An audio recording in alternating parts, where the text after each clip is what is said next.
kembali ketemu lagi kita Bapak Ibu sekalian. Oke, sebulan ya, nggak kerasa nih kayaknya. Udah sebulan aja gitu ketemu lagi kita. Alhamdulillah hari ini kita akan belajar lagi tentang keuangan. Tapi kita untuk hari ini lebih banyak ke praktek ya Bapak Ibu ya. Karena kita akan bermain angka, kalau kita bermain angka banyak materi malah pusing nanti. Kita akan bermain di hitung-hitungan. Jadi mungkin yang bawa ballpoint, bawa HP siapkan kalkulator, kita akan main hitung-hitungan.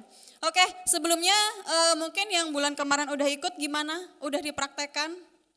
Sesulit itukah praktekkan? Ya, baru sebulan ya, Mbak ya. Oke, hari ini kita akan belajar hitung-hitungan, kemudian gimana sih kita bisa menganalisa laporan keuangan hanya bermodal HP aja. Mungkin di sini ada yang basicnya akuntansi. Ada yang basicnya akuntansi? Ya, saya bilang dulu ya, kalau saya bukan basic akuntansi, tapi saya akan menjelaskan sesederhana mungkin untuk bisa dipraktekkan. Karena biasanya kalau basic kita bukan akuntansi, kita belajar hitungan tuh males gitu ya. Karena banyak istilah yang kita nggak paham, rumit sama angka gitu ya. Jadi insya Allah hari ini kita kemas sederhana mungkin. Oke, sebelumnya kita harus tahu dulu nih. Nggak bisa ya? Nah, apa sih tujuan dan manfaatnya kita untuk menganalisa laporan keuangan? Jadi ada beberapa ya. Jadi pertama itu untuk mengetahui posisi keuangannya dalam periode tertentu. Jadi misalnya bulan ini bulan apa? Februari ya. Jadi Februari untuk Maret nanti mau bikin laporan keuangan nih supaya tahu kondisi untuk Maret kayak gimana gitu. Kemudian langkah apa yang kita akan ambil di bulan April misalnya begitu. Itu bisa dari laporan keuangan. Kemudian mengetahui kelemahan dan memperbaiki strategi ke depan. Jadi misalnya dari laporannya, oh ternyata kita kok rugi ya, ruginya di mana ya? Nah, apa yang harus kita perbaiki itu juga bisa kita ketahui dari laporan keuangan, gitu ya. Next, Mbak Lucy. Oke, kita akan belajar hari ini tentang jurnal umum, laporan laba rugi. Sebenarnya ada satu lagi, Bapak Ibu, perubahan modal sebenarnya. Cuma kita skip dulu aja untuk itu, karena kita baru mulai. Kemudian yang terakhir adalah neraca. Sebentar, Mbak Lucy, ditahan dulu. Oke. Oke, yang pertama kita akan belajar soal jurnal umum. Bisa di next, Mbak Lucy? Oke ya, mungkin Bapak Ibu semua sudah punya laporan seperti ini untuk usahanya, udah mulai ya. Insya Allah ini sederhana banget.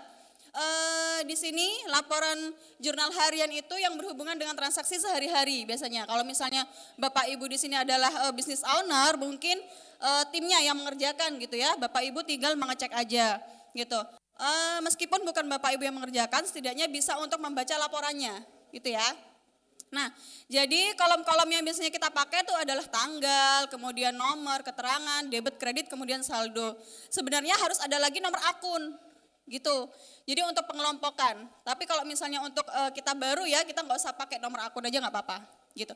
Karena nanti misalnya gini, kita ada beli token tuh, beli token kalau di sini kita masukkan ke utilitas. Jadi kayak wifi, kemudian token itu masuknya ke utilitas. Nah, jadi di sini saya bikin satu contoh kasus, ya. Di sini ada toko rotiku namanya. Jadi dia punya saldo awal sebesar 5 juta, kemudian pembelian bahan kue, saldo awal tuh menjadi saldo dia ya. Saldo untuk awalnya, kemudian pembelian bahan kue, dia dikredit menjadi pengeluaran. Nah, kemudian di sini ada penjualan lagi, utilitas, penjualan lagi, sewa. Ini sebenarnya kalau misalnya Bapak Ibu yang mengerjakan adalah timnya, bisa dicek setiap harinya, gitu.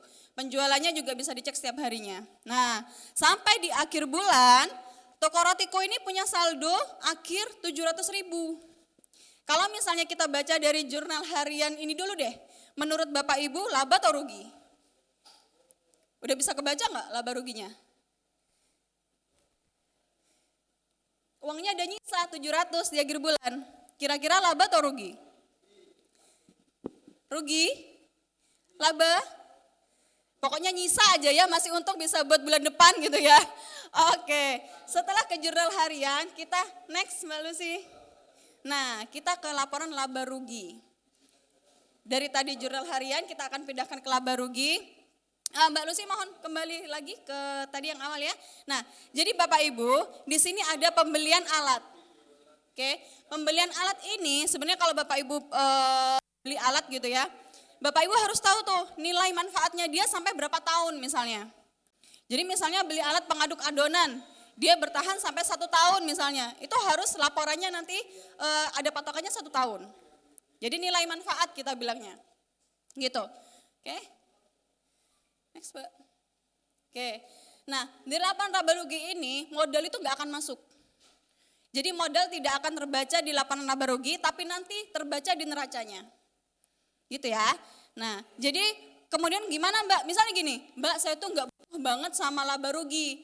Biasanya saya cuma jurnal harian aja udah cukup deh gitu. Yang kita pakai cuma itu. Tapi mungkin suatu hari Bapak Ibu membutuhkan untuk laporan laba rugi, pengen tahu nih usahanya sebenarnya aku ini laba nggak sih? Cukup bisa jalan kayak yang kita bahas di bulan kemarin ya. Tetap bisa jalan, ternyata yang tergerus adalah uang pribadi misalnya seperti itu. Itu ya. Oke.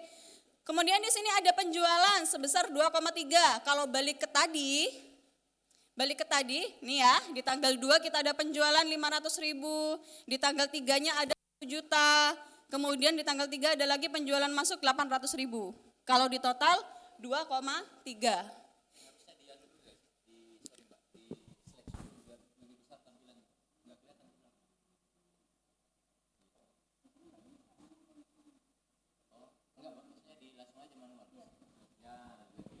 Oke. Kelihatan ya? Oke. Oke.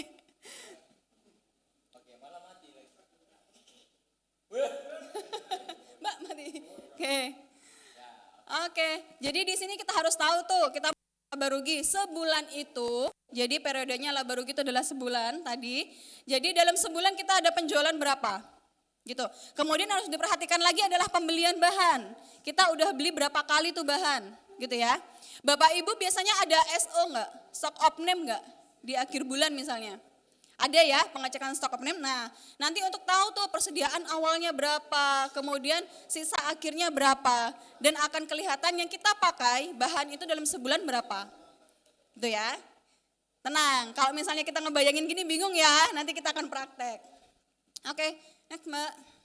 Nah, ini tadi penjualan ada masuk tuh 2,3. Kemudian tadi kita ada potongan penjualan enggak? Ada diskon enggak? Enggak ada ya. Jadi kita enggak akan masukkan diskonnya. Nah, itu jadi pendapatan kotor tuh 2,3. Nah, kemudian untuk mencari harga pokok produksinya bagaimana? Kita harus tahu dulu. Persediaan awal tadi kita adalah 1 juta. Di akhir bulan tinggal berapa sih kalau diuangkan misalnya? Oke, tadi itu kita ada beli tepung tuh 1 juta. Kemudian di akhir bulan ketika dia diangkakan, dia hanya tinggal 100.000 nilai di akhirnya. Berarti yang menjadi harga pokok produksinya adalah 900.000 yang kita pakai. Gitu ya. Nah, kemudian itu menjadi laba kotornya. Laba kotornya sebesar 1,4. Nah, terus apalagi Mbak ya komponennya? Biaya-biaya. Ini misalnya ada biaya lain lagi, misalnya ada biaya lain-lain dan sebagainya boleh dimasukkan ya Bapak Ibu ya. Nah di sini kita masukkan biaya gaji. Tadi kita ada gaji 1 juta, kemudian untuk beli token 200.000, biaya sewanya. Nah kenapa sewa di sini hanya 166.000 sedangkan di awal tadi, di awal Mbak Lucy sewanya adalah 1.200.000. Mbak Lucy.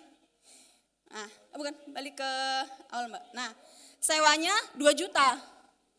Kok di laba rugi hanya terbaca 166.000? Karena ini periode tertentu. Jadi kalau Bapak Ibu mau buat laba rugi, jangan ditulis 2 jutanya. Tapi dibagi masa sewanya. Misalnya 2 juta untuk masa, kita tentuin ya, tadi untuk sewanya 1 tahun. Kita bagi dia 12. Yang kita masukkan ke laba ruginya adalah yang 166.000. Gitu. Jadi jangan dimasukkan yang 2 juta, minusnya banyak nanti. Nah, kemudian biaya penyusutan. Penyusutan ini tadi terkait sama alatnya. Kita tadi beli alat ada berapa Mbak? 100.000-an. Terus kenapa kok nilainya ada 500? Nah, ternyata Rotiku ini ada pembelian kendaraan yang dia hutang. Bukan pakai cash duit dia sendiri, tapi hutang. Nah, kalau sudah pembelian kendaraan ini secara hutang, dia tidak akan terbaca di jurnalnya. Karena tidak mengeluarkan uang, ya kan? Tapi dia akan terbaca nanti di neracanya. Gitu. Jadi penyusutannya ini tadi dari alat tadi sama kendaraan. Gitu ya. Kemudian kebaca nih total biayanya berapa? 1,8. Udah? Laba atau rugi kotornya kita kurangi sama bebannya sama biayanya, hasilnya adalah minus. Ternyata Rotico merugi di bulan Februari. Kok bisa? Bebannya aja Bapak Ibu lihat 82%, sedangkan penjualannya hanya 2,3. Dari sini kalau Bapak Ibu udah bisa membuat laporan laba rugi, kelihatan nih, oh berarti aku harus memperbaiki gimana? Misalnya apakah ada pembelian yang terlalu besar? Kalau dari sini dilihatnya dari mana? Penjualannya ya kurang besar. Jadi pengeluarannya 1,8, pendapatannya di bulan itu hanya 2,3. Kurang banget. Berarti harus kanan kirinya. Jadi masukinnya gimana? Oke. Dari aset dulu, kas lancarnya. Dari kas hand ya, kas yang kita pegang biasanya. Kemudian ada kas bank mungkin, kalau misalnya Bapak Ibu ada kas banknya gitu ya. Nah, kemudian tadi sisa dari jurnal berapa? Sisa dari jurnal, duitnya tinggal 700.000 kita masukin sini. Gitu ya. Nah, kemudian muncullah total aset lancarnya sebesar total aset lancarnya 1,8. Kemudian bawah lagi ada aset tetap. Nah, kita tadi beli peralatan. Ya, sebesar 2,4. Kemudian kita beli kendaraan, ini yang beli secara cash. Kendaraannya 15 juta, kita ngutang. Kemudian dia udah disusutkan Mbak ya, masanya udah berkurang tuh sebulan. Kita masukkan di sini, tapi menjadi pengurangan. Gitu ya. Nah, kemudian bisa terbaca total aset tetap kita adalah sekian. Tinggal jumlahkan dengan total sekian. Nah, sebenarnya untuk laporan ini bisa Bapak Ibu kerjakan atau timnya kerjakan di Google Spreadsheet. Udah ada yang pakai enggak? Udah ya? Oh mbaknya ini basicnya akuntansi, udah tahu banget gitu ya. Ntar lagi hati-hati banyak yang nyontek untuk mengerjakan ya. Mbaknya ngerjakannya ditutupin. Oke, Google Spreadsheet ini bisa di-download di HP aja. Gitu ya, bisa di HP. Nah, nanti bisa ngaksesnya ke semua. Misalnya ini kita punya 3 cabang. Kita pakai satu spreadsheet aja, udah bisa diakses 3 cabang. Misalnya kayak gitu. Nah, sebenarnya bagusnya sih kalau misalnya Bapak Ibu mau pakai Google Spreadsheet ya, ini untuk jurnal umum saja. Laba rugi dan neraca itu kan sebenarnya untuk kita ya. Misalnya kita juga mau cari investor, kita bisa pakai itu. Gitu ya. Ini kalau nanti ada yang butuh bisa ini diajarin untuk pengerjaannya. Sudah kebagian semua? Kita akan praktek. Ada yang enggak bawa ballpoint mungkin? Enggak bawa ya? Soalnya sederhana. Nah, di Januari, di awal Januari, dia memiliki modal sebesar 10 juta. Semuanya udah dapat ya? Udah ya? Dia punya modal 10 juta tuh. Ya. Kemudian dia ada pembelian tepung, gula, kemudian telur dengan nominal tersebut. Kemudian dia ada penjualan di tanggal 4 Januari sebesar 1,650. Nah, di tanggal 5 Januari dia ada pembelian mesin secara hutang 12 juta. Ya, pembelian secara hutang. Terus ke 6 Januari ada penjualan lagi.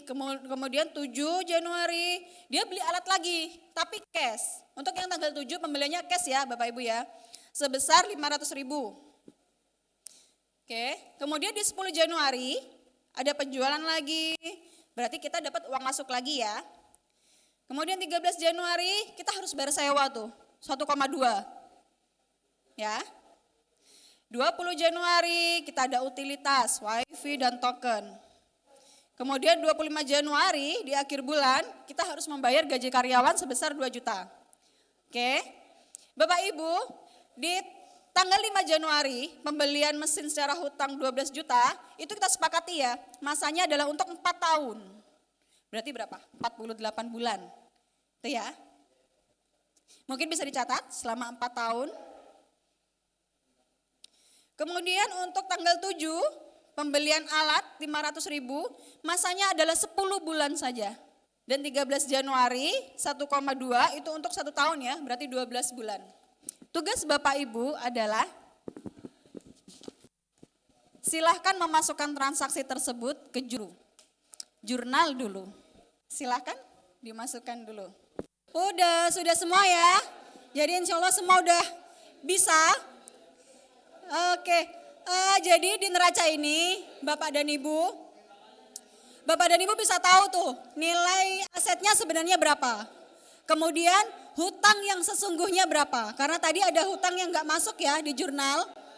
Tuh ya. Oke, sudah? Saya rasa udah paham semua ya. Yang belum paham bisa japri aja nanti.